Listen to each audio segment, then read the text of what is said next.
darles la bienvenida a Cultura Viva, un espacio que nos invita a conocer los mitos creadores de las culturas ancestrales, que nos lleva a compartir las diversas culturas del planeta.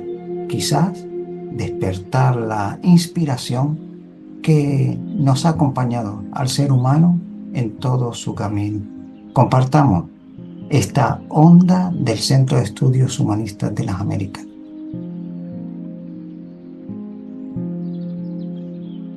Queridos amigos de distintas partes del mundo y que nos van a ver y escuchar en distintos horarios. Desde el Centro de Estudios Humanistas de las Américas le damos la más cordial de las bienvenidas a este nuevo encuentro en el espacio de Culturas Vivas. Hoy los invitamos a un nuevo viaje por la zona de Turquía, Asia Menor o Antigua Anatolia. Veremos los grandes aportes, la actitud humanista, los momentos humanistas de esa gran cultura hitita, pueblo indoeuropeo que forjó una de las primeras civilizaciones de la Edad de Bronce en el Asia Occidental. Los dejo entonces con Eduardo Andrade, que presentará al conferencista. Gracias. Bueno, muchas gracias, Efrén, muchas gracias. Realmente me toca a mí la alegría y el honor de presentar no solamente a un gran profesional, sino a un amigo de la vida. Él es Carlos Washington Guajardo. Carlos nace en Mendoza, Argentina, es docente universitario, es miembro fundador del Centro de Estudios Humanistas de las Américas. Investigó la cultura tumaco-latolita del sur de Colombia y norte de Ecuador, como también la espiritualidad del pueblo Pies Negros de Norteamérica. Investigó las raíces del humanismo universalista en el Egipto antiguo, de África y Mesopotamia. Así que ahora, sin más prólogo, lo que tenemos que hacer es escucharlo a Carlos, que seguramente va a ser muy interesante su disertación.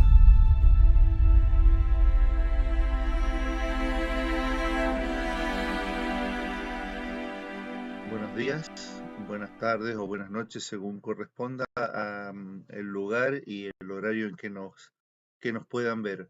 Esta es una nueva presentación del Centro de Estudios Humanistas de las Américas, en este caso la investigación sobre la cultura hitita, que hemos dado en llamar Hati, la voz de un reino olvidado.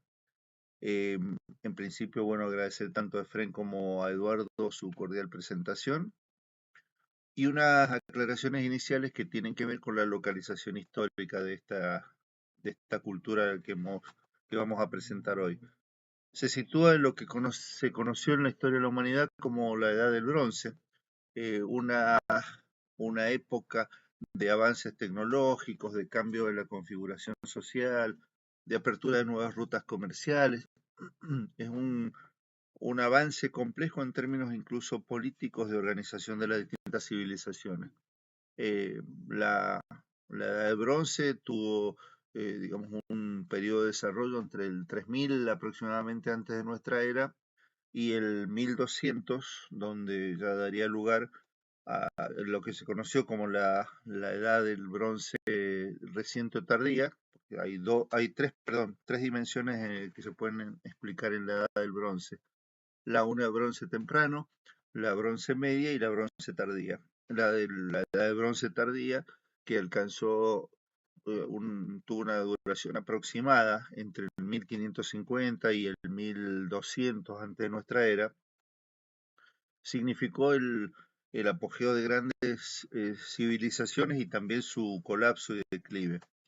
Eh, la investigación sobre el imperio hitita va a abarcar un periodo muy largo de tiempo, que va desde los 2500 años antes de nuestra era aproximadamente, hasta el colapso de la civilización que se dio hacia el 1180, también antes de nuestra era. Este periodo abarca tanto las culturas proto o pre-hititas hasta el imperio hitita propiamente dicha, que tuvo una época de esplendor bajo su Piriluma primero. Una aclaración también es que es importante hacer que en general los hititas tuvieron un importante desarrollo siderúrgico en materia de hierro, pero corrigiendo lo que inicialmente se consideraba, no fue un desarrollo extensivo del mismo o la aplicación extensiva del mismo.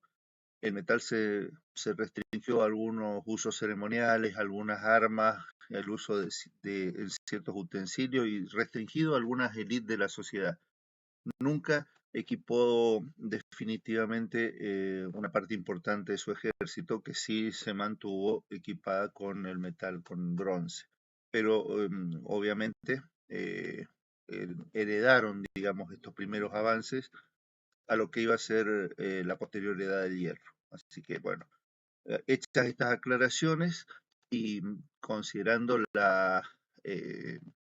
digamos, el enfoque que le hemos dado a la investigación, voy a presentarles a un personaje que nos va a acompañar desde aquellas épocas remotas en esta presentación, así que será un gusto darle paso a nuestro amigo, el artesano hitita Muwasi, que va a acompañarnos en el cordial viaje que vamos a hacer por la cultura ancestral de los hititas. Muchas gracias. Nací en el seno de una familia de artesanos, y fue mi abuelo quien nos inició en este noble oficio. Por generaciones hemos vivido en un poblado que se situaba entre Atusa y Sapinúa, en las comarcas del Nordeste.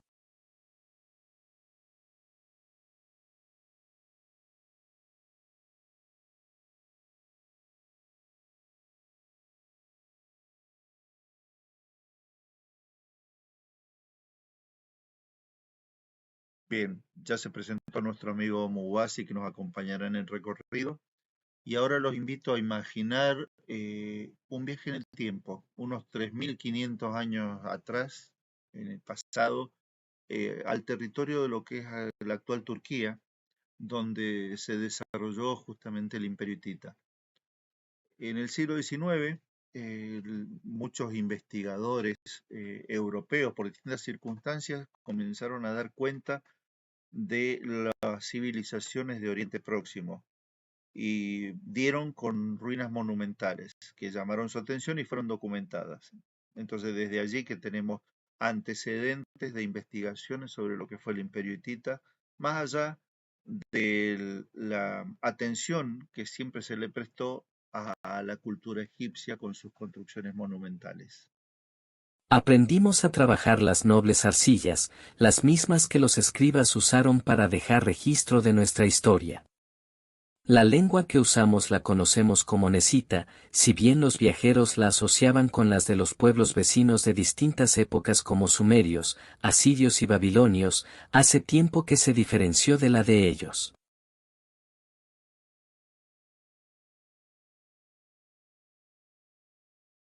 Bien, respecto de lo que es la lengua hitita, eh, su el descifrarla fue producto de una trama muy intrincada, ya que inicialmente, es decir, como era una lengua desconocida y algunos de los vestigios que se encontraron, algunas inscripciones en monumentos y demás, llamaron a una primera confusión. Luego, producto de una serie de casualidades también y de cruces de investigaciones, se pudo ir descifrando que esta lengua no pertenecía al grupo de las lenguas semíticas, es decir, estamos hablando del acadio, el arameo, el árabe posteriores, ¿sí? Y el hebreo inclusive. En realidad, la lengua de los hititas, como bien nos decía Muwasi, la conocían ellos mismos como la lengua de Nesa o Nesita. En realidad, esta es una lengua que forma parte de la familia lingüística indoeuropea, una lengua muy importante y la primera indoeuropea de la que se tuvo registro fue la lengua hitita.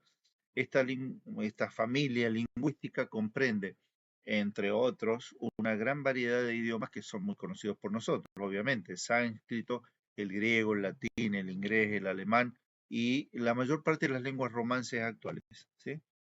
Parte de la documentación de la historia hitita la vamos a encontrar también en un idioma luvita. El idioma luvita era, digamos, el prevaleciente en un grupo poblacional importante de la meseta de Anatolia.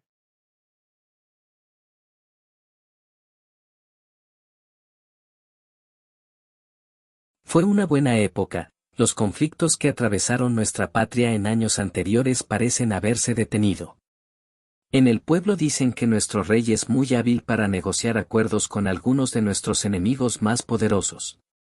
Como sea, nuestra familia respetó siempre la invocación a Teshub, y lo honró con ofrendas, ya que su protección también alcanzaría a nuestros gobernantes. Tampoco olvidábamos a nuestros dioses tutelares, que según abuelo veníamos heredando desde la época de los Atis.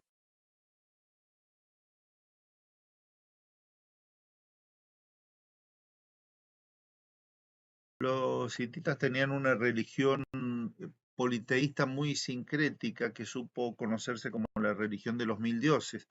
Este panteón amplio y ecléctico combinaba deidades propias con las de otros pueblos vecinos. Esta, esta forma de integrar el panteón religioso tenía también un sesgo pragmático, ya que no solo sumaba protectores al propio pueblo hitita, sino que evitaba futuros conflictos de tipo sectario religioso con las poblaciones absorbidas o los territorios ocupados. Entonces vemos que estaba vinculada en este caso la religión con la política de una forma bastante explícita. Además que de la forma en que lo menciona Muguasi, junto con la religión estatal se daban, que era digamos, la religión del Estado, de la realeza y con cultos oficiales dentro del calendario, también coexistían una serie de otras religiones regionales y hasta incluso familiares, y estas divinidades estaban organizadas en estructuras de tipo familiar, donde se definían las jerarquías y además tenían un propósito específico, digamos, cada una de ellas, o un rol especializado. Por ejemplo, protectores del agua, de los ríos, de la montaña, del hogar, de la agricultura. Entre las principales figuras dentro de este panteón polifacético y multiétnico, diríamos, se encontraba Teshub, como era o Tarum también, el dios de la tormenta, que era el dios principal dentro del panteón, que estaba asociado con el poder, con la fertilidad, con la realeza. Lo vamos a encontrar representado en algunos frisos con un hacha de guerra en la mano y en la otra mano un rayo o grupo de rayos. Se le supone un origen urrita a este dios, que luego fue asimilado por el culto hitita. Eh, en uno de los mitos que se vuelca en lo que se conoció como la canción de Ujikumi, eh, se relata el conflicto entre Teshub y su padre Kumarbi, donde Teshub accede al poder derrocando a su padre, quien envía a Ujikumi, que es este monstruo de piedra, para que combata a Teshub, pero finalmente es Teshub quien sale vencedor de este enfrentamiento. También se encontraba Epat o Epatu, que es la diosa del sol Arina. Es el centro de culto de esta diosa se suponía en un lugar montañoso que nunca fue definido con toda claridad, por lo menos no hasta ahora. Es la protectora de la dinastía y del Estado y es la suprema regente del mundo terrenal, ubicándose dentro del conjunto de dioses telúricos y del inframundo en oposición a los dioses celestiales. También estaba Kumarbi, este que mencionábamos, que es el padre de Teshub, eh, también viene de la tradición urrita. Telepinu o Telepinu el nombre de este dios fue adoptado por uno de los monarcas de la dinastía antiguas de hititas. Es el dios de la fertilidad animal y vegetal y de la agricultura. Y el nombre justamente proviene de la tradición de los pueblos Atis, que eran los primitivos habitantes de la región, que luego ocuparon los hititas. Y su nombre significa el hijo exaltado, ya que su carácter es irascible y su comportamiento eh, contempla los ciclos naturales justamente. Por eso muchas de las ceremonias tenían que ver con calmar esa ira, con ese carácter cambiante que tenía el dios para, digamos, asegurar las cosechas. Después está Inara, que es una diosa femenina asociada con la caza, la protección, la estepa y los animales salvajes. Participa en algunos festivales y en algunos relatos heroicos aparece el nombre de esta deidad también. Luego se encuentra Shauska, que se asimila a la diosa mesopotámica Ishtar. Son deidades que tienen que ver con la fertilidad, con la curación, con la guerra. Va a aparecer con el nombre de Ishtar también en algunas de las inscripciones cuneiformes encontradas. Además de estas deidades principales, encontramos un conjunto importante de divinidades de tipo local y natural, o sea, aquellas que estaban vinculadas con los montes, con los ríos. Eh, el rey muchas veces negociaba con estas deidades locales mediante ofrendas y demás. Eh, Se encontraban dentro de esta categoría de estos seres espirituales y deidades menores un conjunto de protectores que servían como, algunos tenían el nombre de Caluti, por ejemplo, que servían de intermediarios entre los hombres y los dioses eh, y protegían digamos, determinados clanes familiares. Tenían una función similar a la que en el cristianismo se conoce como la del ángel de la guarda. Estos dioses también eran los ancestros fallecidos, también eran objeto de rituales específicos y ofrendas como libaciones y comida, que lo que tenían como propósito era asegurar el bienestar y la prosperidad de los hogares. Para que nuestros dioses supiesen de nuestro respeto, al menos una vez en nuestras vidas debíamos peregrinar a alguno de los sitios sagrados. Así fue que los miembros de mi familia asistieron siempre que pudieron a Yasilicaya, de camino a Atusa desde nuestra aldea. Los días de viaje fueron encuentros gozosos y llenos de emoción, vecinos y familiares acercaban provisiones y buenos deseos.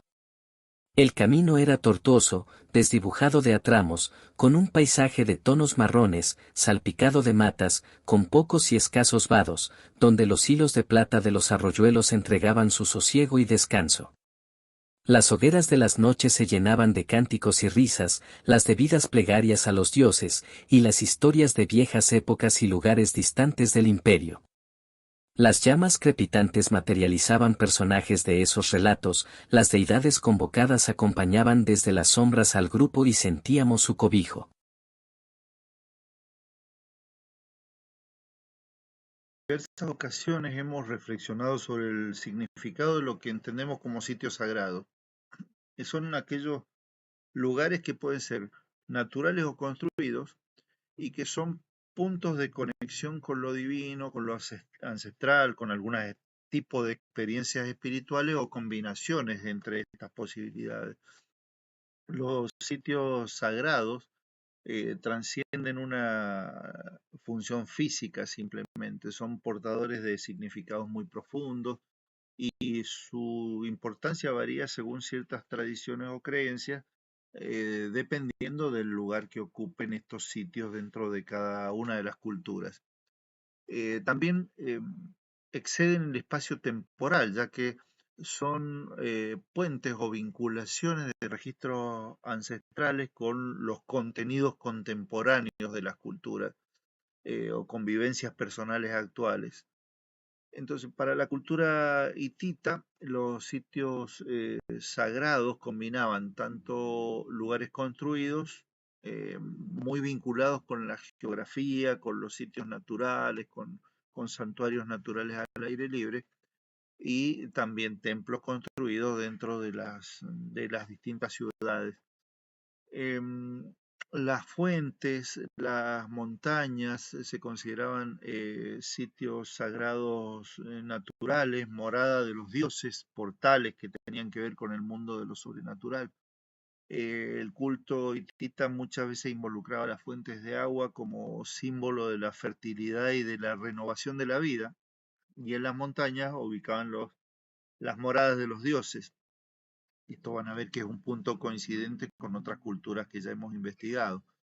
Eh, Hay un santuario muy importante que es el de Yasilicaya, que se encontraba próximo a la ciudad de Atusa, la capital del reino Hatti. Es un espacio abierto que está integrado por formaciones rocosas que lo circundan. Lo componen dos cámaras con relieves tallados. eh, Representan procesiones a los dioses en estas cámaras.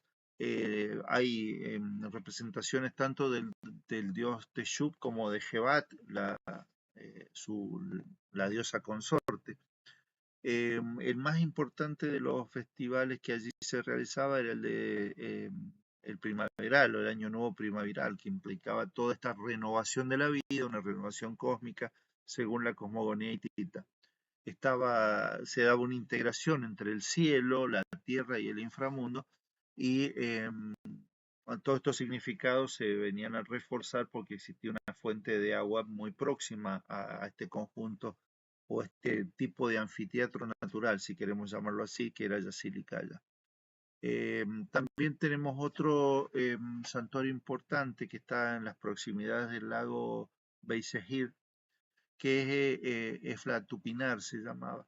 Estaba compuesto por un muro de bloques con relieves también representando dioses, montañas, leones y algunas figuras antropomorfas, y lo rodeaba una fuente de agua con el mismo propósito, esto que habíamos mencionado. El agua como elemento central dentro de la cosmogonía hitita estaba muy vinculada a los ritos de fertilidad y de purificación.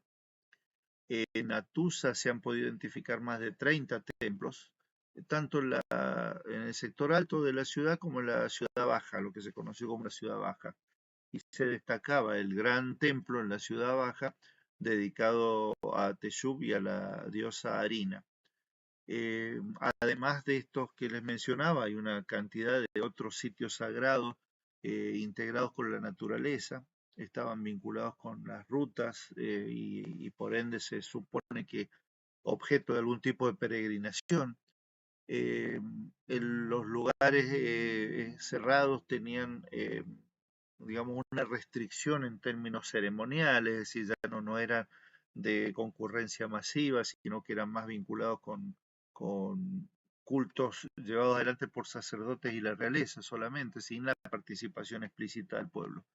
Eh, la, mm, Estos sitios sagrados también, digamos, tenían que ver con este sincretismo religioso del que habíamos hablado, ya que muchas de estos templos y lugares naturales sagrados eh, se vinculaban también con los de las culturas absorbidas o algunas culturas vinculadas al imperio. En algunas de las cerámicas que producíamos, teníamos por costumbre representar alguno de los animales que fueron sagrados para nuestro pueblo. Ya fuera porque así nos lo solicitaban los sacerdotes, o porque era costumbre de nuestros hermanos preferir cerámicas de uso diario en la que apareciesen los animales sagrados.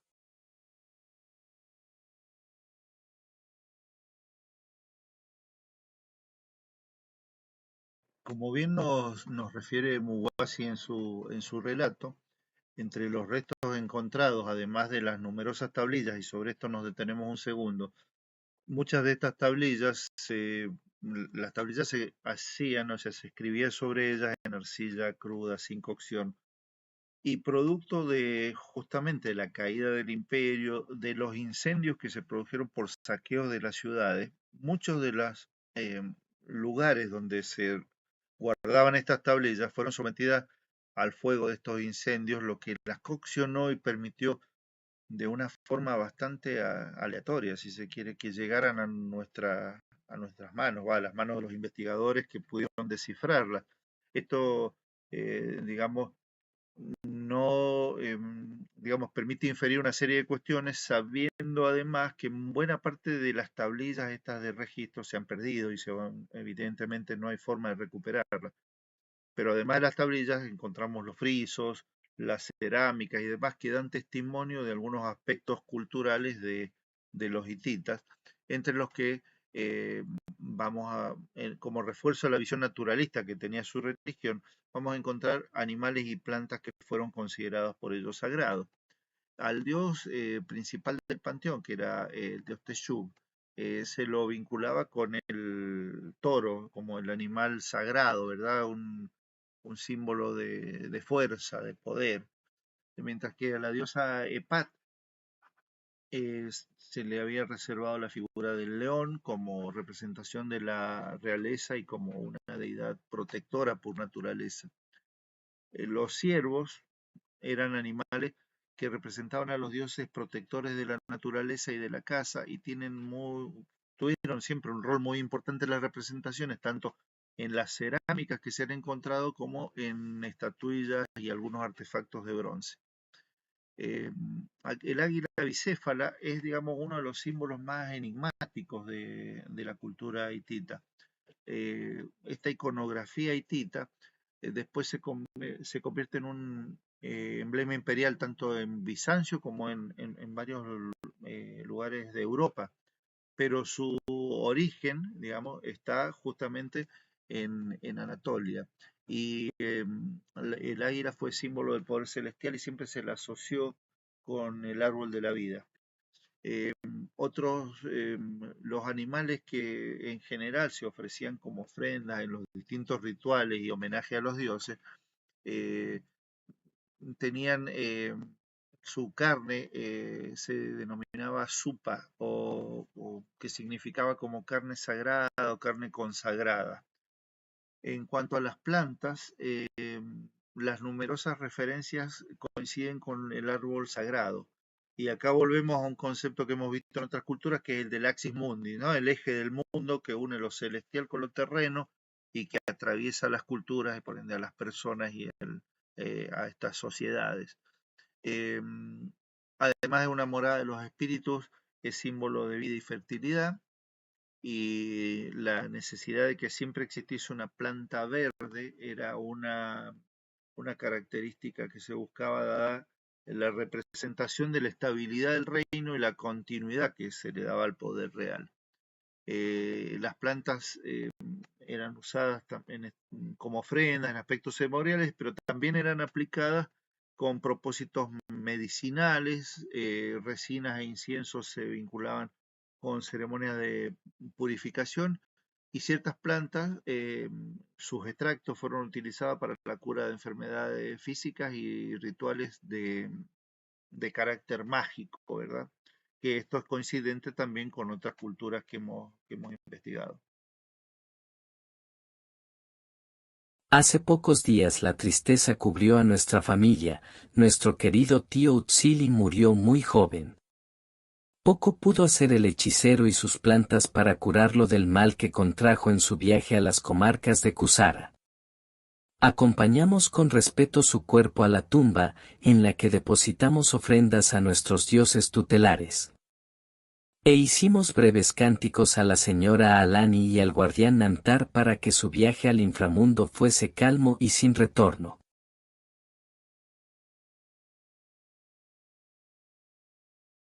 Como bien nos refiere ahí Muwasi en su relato, los ritos funerarios eh, incluían ofrendas y ceremoniales que eran muy importantes en sí mismos por este tema de la vinculación con el ciclo de la vida, la muerte, la resurrección.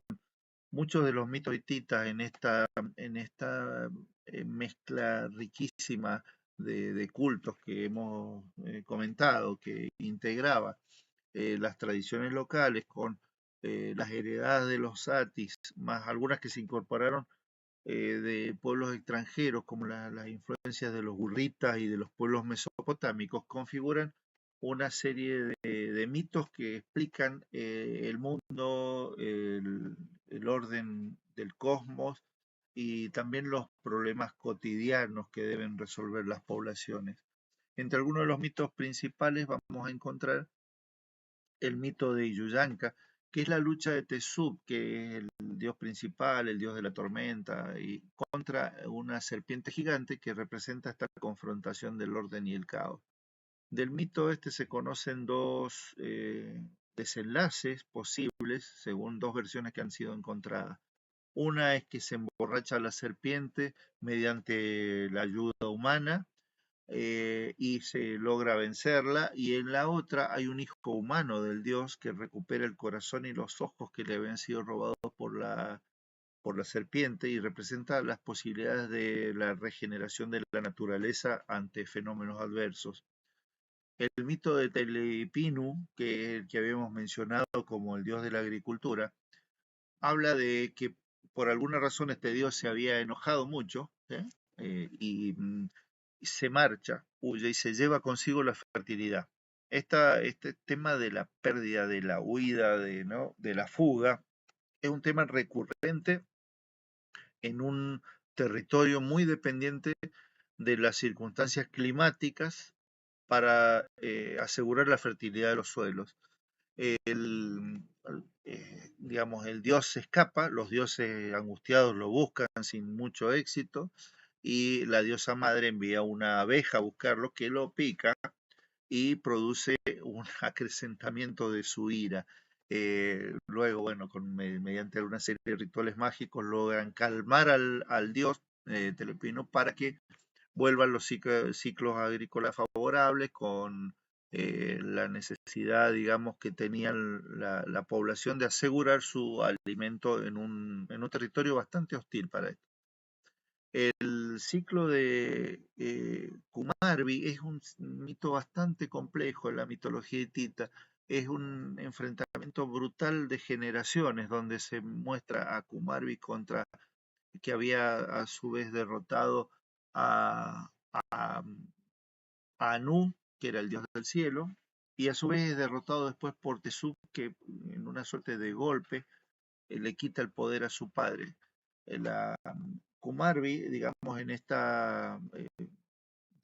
ciclo de venganzas, empieza a generar distintas criaturas monstruosas para volver a recuperar el poder, cosa que no logra, y entonces el caos primordial se ve sometido al orden en esta lucha constante. Eh, Esta también está significando una transición entre las deidades antiguas y las deidades más nuevas, ¿no? Entonces esto también tiene un simbolismo muy importante en ese sentido. Eh, el culto a los dioses en este mencionado sincretismo religioso que caracterizó a los hititas, eh, le puso mucho énfasis a las celebraciones, como las que habíamos mencionado que tenían lugar en Yasilicaya, como el festival de profunda significación, porque la primavera implicaba la renovación anual. Estas ceremonias se destacaban por sobre las demás, aunque habían otras que tenían lugar en Atusa, en el eje de Atusa, por el Año Nuevo hitita. eh, Conocido como el Puruli, que es el año nuevo en el calendario hitita, y que también significaba, o se daba entre los meses de marzo y abril, y bueno, la primavera septentrional, obviamente. Hay una procesión de dioses, con la centralidad estaba en los dioses Tesub y Epat. Estas procesiones de estatuas de dioses que tomaban, digamos, contacto con un ámbito exterior de los templos, terminaban en encuentros que tenían por objeto, digamos, estas honras, donde el rey era el sumo sacerdote, seguido de otros. Eh, Obviamente se ofrecían ofrendas dependiendo de la importancia del dios, eh, las, eh, las distintas ofrendas, los cánticos, y en algunos casos, eh, digamos, también se honraban a los dioses, no solo a los dioses, sino también a los reyes fallecidos, invocando esa protección, esa necesidad de estar amparados por un panteón.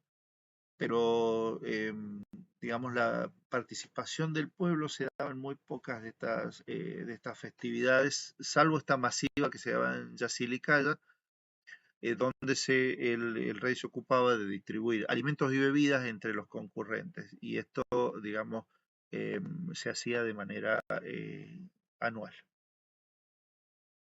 Ya acercándonos a la finalización de esta presentación, he dejado reservado un espacio para lo que reconocemos en nuestras investigaciones como actitudes humanistas en las culturas.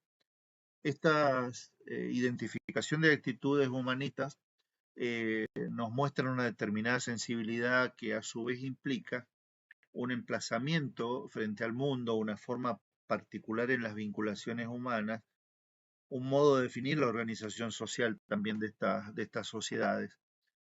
Según el encuadre conceptual del nuevo humanismo, hay un conjunto de características que definen una actitud humanista, las que debemos acompañar esta lectura, digamos, con una suficiente apertura mental que nos permitan contextualizar la época, los modos de vinculación, la situación específica de cada una de estas sociedades investigadas. Hay una, digamos, una búsqueda respetuosa para el encuentro de esta sensibilidad que la vemos reflejada en algunas características de este orden social de cada una de estas culturas. La cultura que hoy estamos investigando dentro de lo que es eh, la edad de bronce, obviamente no podemos hacer referencias lineales al humanismo racionalista renacentista o a los desarrollos del nuevo humanismo universalista, pero sí podemos encontrar entre los hititas eh, algunos hechos que los destacaban frente a sus contemporáneos, ¿eh? Tanto fundamentalmente frente a los asirios y a los egipcios, porque era una visión del mundo sumamente compasiva, legalista y también pragmática en todo caso.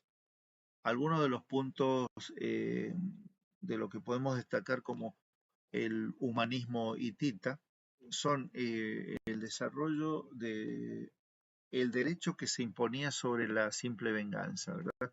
Entonces, los hititas venían a entender la justicia reparadora en lugar del famoso ojo por ojo de la ley del talión de los pueblos mesopotámicos. El sistema legal hitita fue el primero en priorizar la reparación frente al castigo físico. Entonces, en lugar de aplicar castigos corporales de cualquier tipo ante como las habituales mutilaciones, por ejemplo, frente a un hecho de alguna agresión, algún robo, se obligaba al victimario a generar alguna compensación por la falta producida, ¿sí? Entonces, esto es un evidente giro hacia la moderación en materia de aplicación de las leyes. Otro tema muy importante de la cultura hitita fue el derecho de las mujeres. Una sociedad que marcadamente patriarcal, a las mujeres hititas se les permitió gozar de una posición jurídica y social mucho más elevada en comparación con otras sociedades contemporáneas a ellos.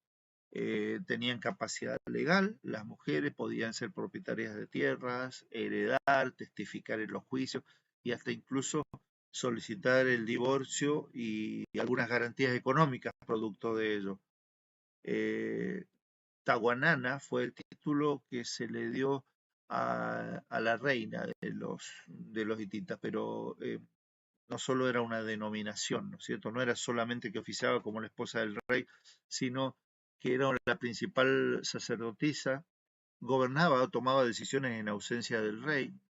La muerte del rey no extinguía sus derechos, llegando a darse en el caso, por ejemplo, de Puduhuepa, que la hemos mencionado, esposa de Atusili III, que ella firmó con su propio sello tratados internacionales. Fueron también eh, un pueblo que desarrolló una diplomacia avanzada, es decir, podemos decir incluso que fueron los primeros en establecer lo que se conocería mucho más adelante como diplomacia o derecho internacional.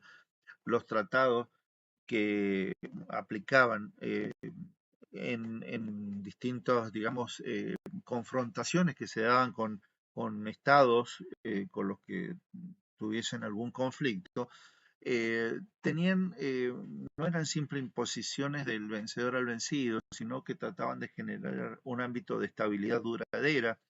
Eh, Muchas veces se incluían cláusulas de ayuda mutua, la protección de los refugiados y desplazados en los conflictos.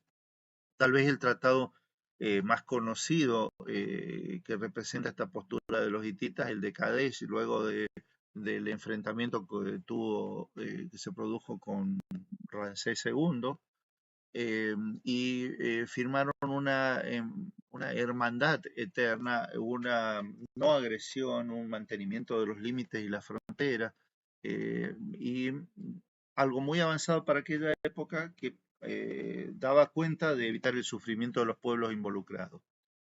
La religión sobre la que nos hemos detenido en distintos puntos de la exposición contemplaba la piedad y el reconocimiento de los errores. Salvo en el poema que nosotros conocimos en los pueblos mesopotámicos, que se estuvo escrito en Acadio, el del justo sufriente, donde había un protagonista que exigía explicación por la justicia de los dioses. En otras sociedades esto no se dio. Y los hititas tuvieron una postura semejante frente a la divinidad.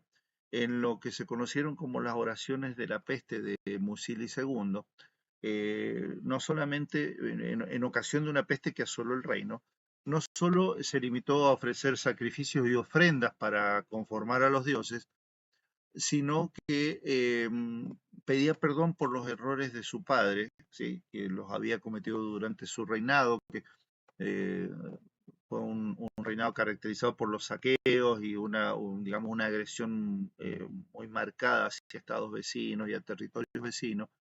Pedía perdón por estas acciones frente a los dioses, recurría a una fuerte emocionalidad, ya que decía que si los humanos morían en medio de tanto sufrimiento, el que significaba la peste que los asolaba, ¿quién podría honrar y alimentar a los dioses, ¿no?, reconociendo en este hecho la fragilidad humana? Finalmente podemos hablar de una sociedad tolerante, esto que habíamos mencionado en el panteón del pueblo de los 1000 dioses.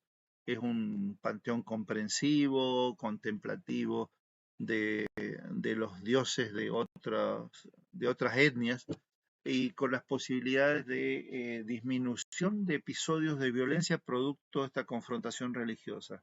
Entonces aquí también notamos que hay un trasfondo de actitudes humanistas que nos importa destacar. Recorrido toda la estructura de la investigación, los invito ahora a que compartamos la experiencia guiada.